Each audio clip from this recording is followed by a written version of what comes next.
여기서 프로이드 얘기를 조금 보면 나르시스틱 더블링이라고 얘기했죠. 자기애적 이게 복제라고 얘기를 하는 게 좋아요. 이게 자기애적 분화라고 하기보다는 복제와 그리고 또 하나는 더블링 투 더 이고스 더블, 이고 자체가 또 하나의 복제가 일어난다 고 하는 점에서 이걸 포아러너 오브 더 슈퍼이고, 슈퍼이고의 전신이다라는 이런 얘기를 하고 있는데,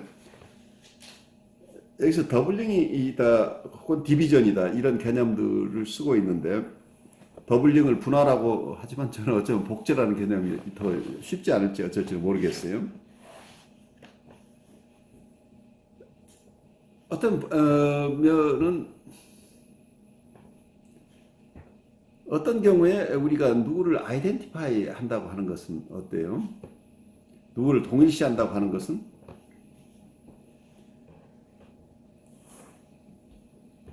내가 어떤 분은 자기가 무도인이면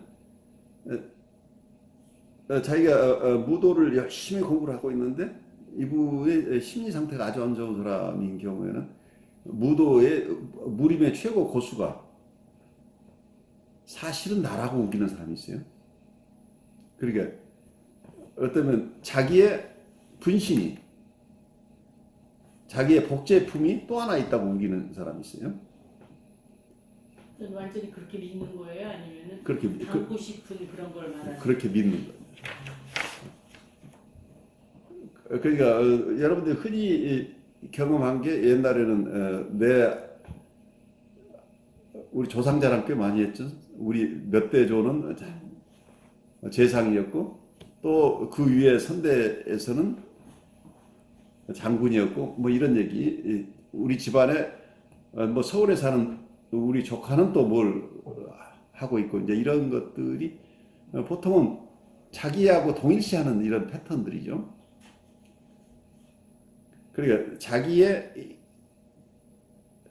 다른 사람이 가지고 있는 그 일부를 자기 것으로 가져오고 싶은 거죠. 그래서 마치 자기가 그 사람인 것 같은 이게 심리적 우리가 성장하는 과정에서 누구나 인격을 형성하는 과정 속에서 부모를 다 아이덴티케이션해요. 부모의 좋은 것들, 어떤 경우는 나쁜 것까지 다 들어와서 자기 셀프나 이고를 구성해 나가는데, 성장하는 과정 속에서 보통 우리가 파셜 아이덴티케이션이라고 얘기를 하는데, 부분적인 동일시가 일어나는데 우리 아버지 어머니가 세상에서 제일 훌륭한 줄 알았더니 학교에 갔더니 우리 선생님도 또 아주 훌륭하셔. 그래서 그 선생님에게서 담고 싶은 것을 또 자기가 가져오죠. 그리고 또 어쩌면 내 친구의 형이 아주 멋있는 형이 있어서 그 형도 좀 닮고 싶고, 그래서 성당에 갔더니 어떤 또 훌륭한 신부님이나 교회 갔더니 목사님이 아주 자기가 닮고 싶은 점이 많은 부분이 있으면 그 좋은 것들을 자기 것으로 가져다가 자기 어떠면은 자기 인격을 형성해 나가죠. 이제 그러면서 이게 건강하게 되는데, 이런 아이덴티케이션이라는 과정 속에서 이게 어떤 경우는 병리적으로 되게 되면 이게 이제 지나쳐서 밖에 있는 대상이 자기라고 믿기도 하고 자기가 그 사람인 것 같기도 하고 이렇게 혼선이 막 생겨요. 그래서 어떤 경우에는 심한 환자의 경우에는 어떤 얘기까지 나오냐면, 자기 지금 무도협회 지금 일하는 그 사람 말고 또 다른 협회에 또 있는 그 사람도 사실은 나오고, 이 사람도 다 자기인데 사실은 자기가 지금 드러내놓고 있지 않다, 이렇게 그렇게 사이카틱하게 받아들이는 예도 나와요. 그리고 마치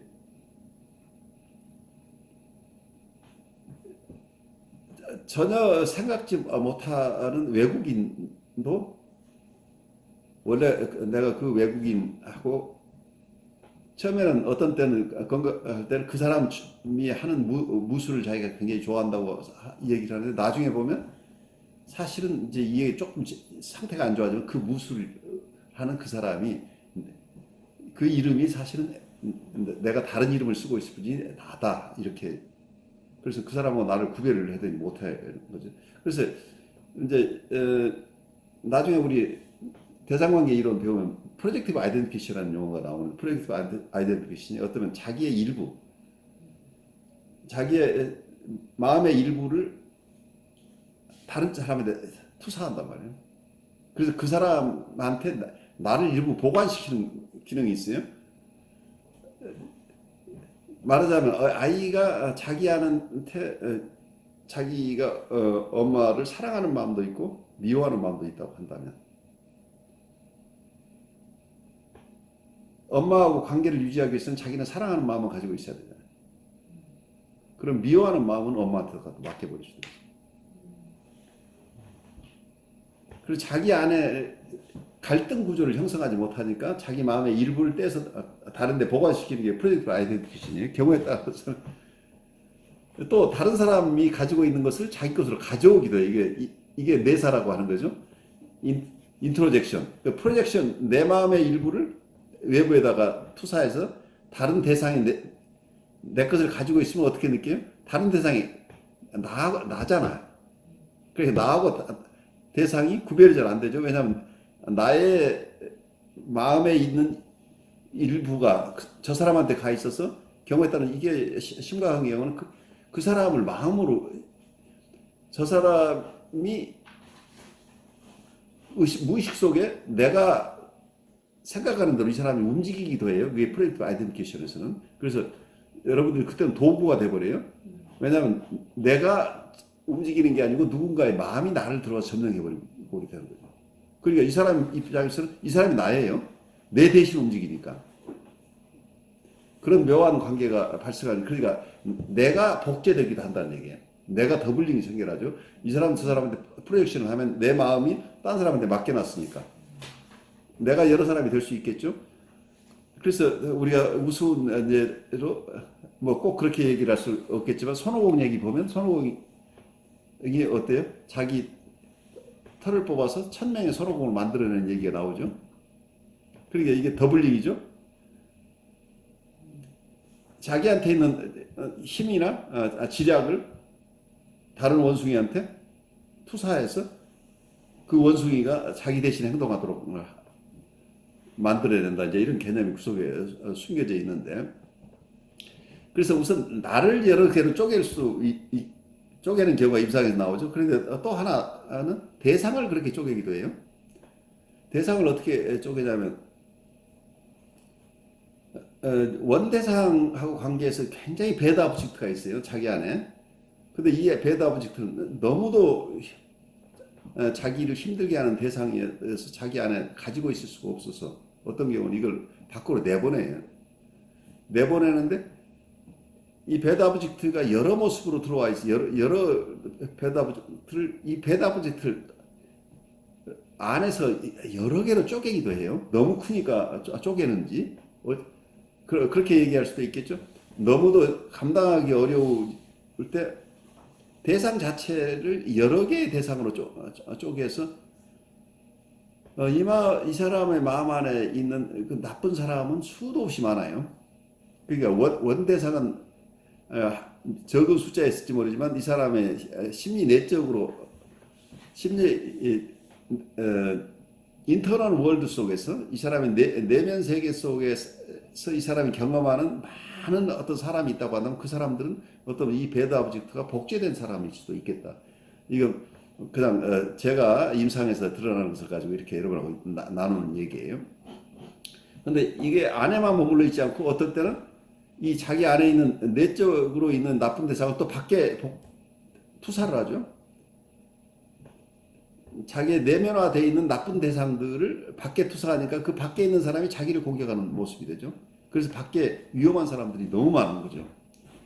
그 모든 지금 상황이 되면 받거나 나는 저기 뭐 대상을 분할한다는 게 그 자신이 느끼는 거 아니에요? 자기 마음속에서. 그 자신이 느끼는 거지 이게 뭐 선호공처럼 이렇게 그러니까. 게 아니라 실제가 아닌데 그 이 사람의 마음 안에서 마음 일어나는 것들이요. 그러니까 심리 내적 그런데 사람들이 어떤 사람들은 뭐냐면 굉장히 어려운 게 현실보다 리얼리티보다 인터널 월드 판타지 속에 있는 그 속에서 느끼는 것이 더 강한 사람들이다. 그러니까 외부 리얼리티보다 이 사람의 판타지 월드가 훨씬 더 이 사람을 지배한다는 얘기예요. 그래 이건 막강한 힘을 가지잖아요. 그래서 단순하게 우리가 판타지나 환상이라고 치부할 수가 없는 게 이것도 리얼리티라면 이 사람 심리적인 리얼리티이기 때문에 이분들이 그 안에 자기 안에 있는 내적인 대상들로도 공격받을 때 굉장히 두려워하고 그래서 잘못하면 사람들이 큰 사고를 저지르기도 하죠. 그리고 또 외부에 투사된 대상들도 그 사람을 굉장히 무서워해요. 두려워하고. 그리고 이게 어떻게 현상까지 안 나냐면 저 사람이 지금 굉장히 아주 아름다운 여인으로 지금 와서 나한테 이렇게 잘해주고 있지만 사실은 저 사람한테 누가 씌여 있는데 저건 어느 조직에서 나를 박해하기 위해서 누가 파견돼 있는 사람이 저 사람은 저기 원래 그 사람이 아니라고 느끼는 거예요. 그 사람 안에 누군가가 들어가 있다고 생각하는 거예요. 들어가 있어서 나를 공격하고 공격하고. 해줄 것이 할 것이다.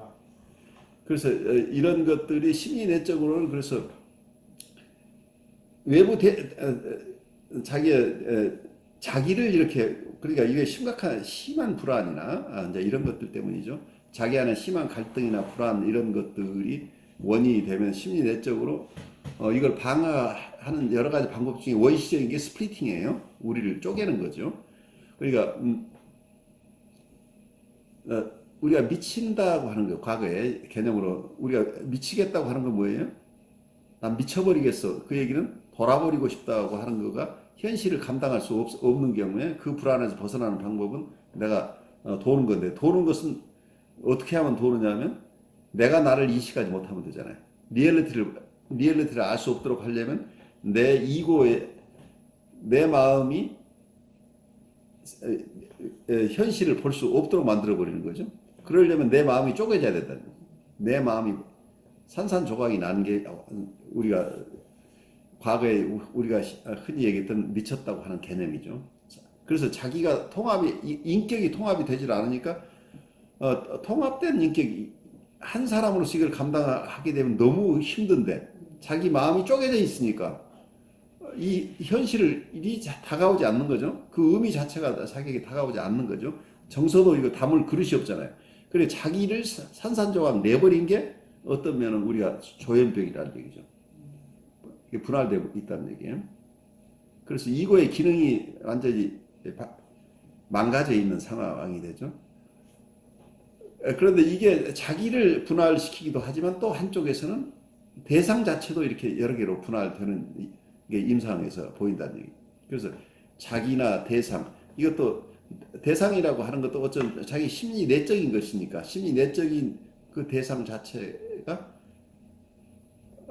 또 자기를 분할하는 것처럼 여러 개로 산산조각이 나기도 하죠.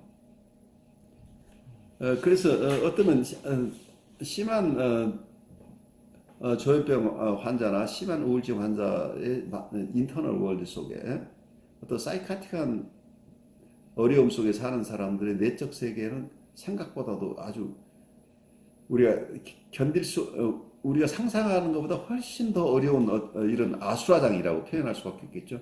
그 속이 너무 지옥 같다는 얘기죠. 그래서 이분들이 그 속에서 살고 있기 때문에 그렇게 처참한 삶을 살고 있는데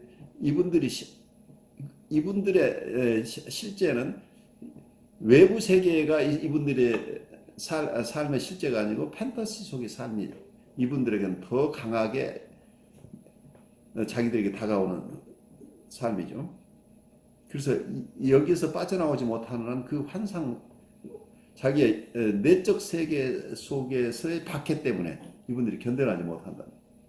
근데 결국은 이제 그 현실 세계에서 적응을 할 수가 없기 때문에 결국 자기 안에 판타지로 숨어버린 거예요. 숨어버리지만 그 속에서도 이게 안 되는 거 아니에요? 그렇죠. 예. 네.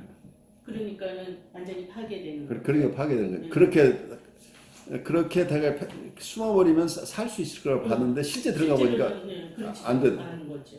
지옥에 들어갔는데 지옥에 정말 못 살겠다가 돼버린 거죠.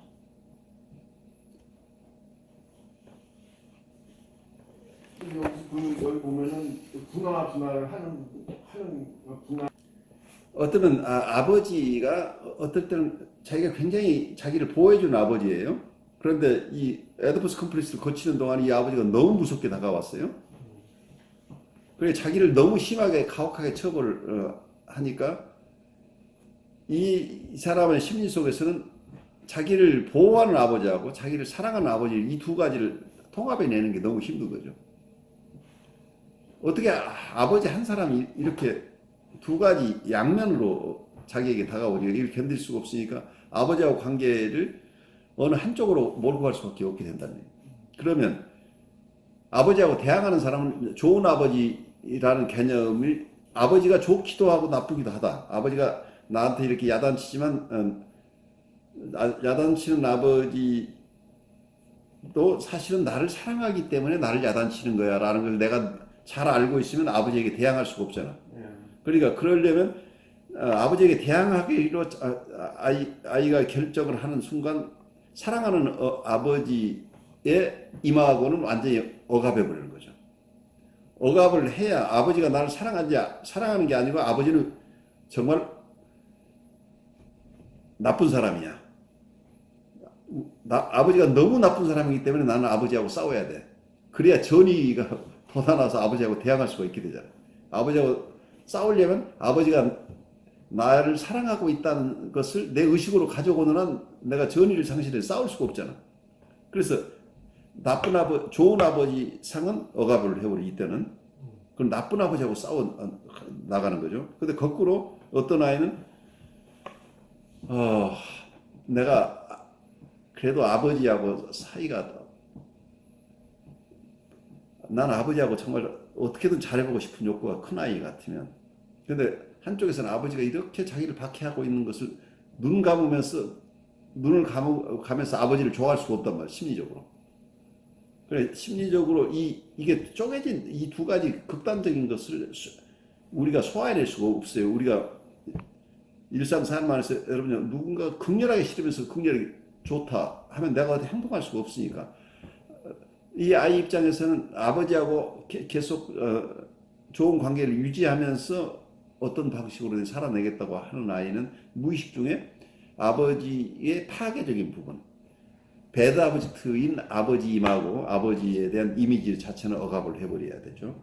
그래야 아버지하고 관계를 유지할 수 있기 때문에 근데 원래는 아버지는 나를 사랑하기도 하고 나를 처벌하기도 한 게 이게 원래 모습이죠. 그런데 이 두 가지를 다 가지고 살기는 너무 힘드니까 너무 이게 갈등 구조가 오니까 이걸 정리해내는 방법이 이럴 때 이 갈등을 해결하는 원초적인 그러니까 원시적인 방법이 우리가 아이 때 썼던 방법이 이걸 쪼개버리는 거예요. 이게 스플리팅 시켜버리는 거예요. 스플리팅 시켜서 억압해버린 거죠 지금. 근데 억압이 된 사람은 좀 나아요. 그래, 억압이 되면은 갈등이 쉽게 안 드러나니까 어느 한쪽으로 가요. 근데 억압이 잘 안 되는 사람은 어느 날은 아버지 좋다고 하다가 그 이튿날은 싸우고 이거 거의 어떤 보더라인 수준이 돼버리죠. 좋았다 나빴다 하는. 근데 아주 억압을 완벽하게 한 사람은 아예 안 싸워요. 근데 수십 년 살다가 나중에 가서 터지지. 이게 신경질 환자가 돼버리는. 근데 이런 것들이 일어난다는 거죠. 억압이.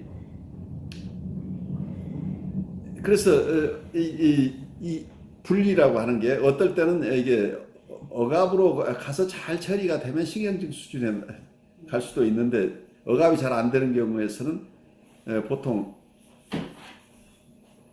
이 두 가지 마음의 상태가 억압되지 않은 상태에서 계속 함께 있기 때문에 어떤 코웃이 봤던 수직적 분열이라는 상태가 계속되는 거죠. 그래서 어떤 경우는 심한 경우는 사이카틱한 상태가 계속될 수 있겠죠.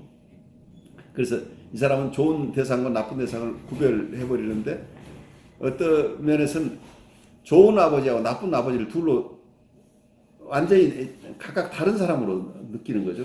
그래서 어떨 때는 심한 분은 자기 아버지가 찾아오는 저 사람 아버지 아니라고 그래요.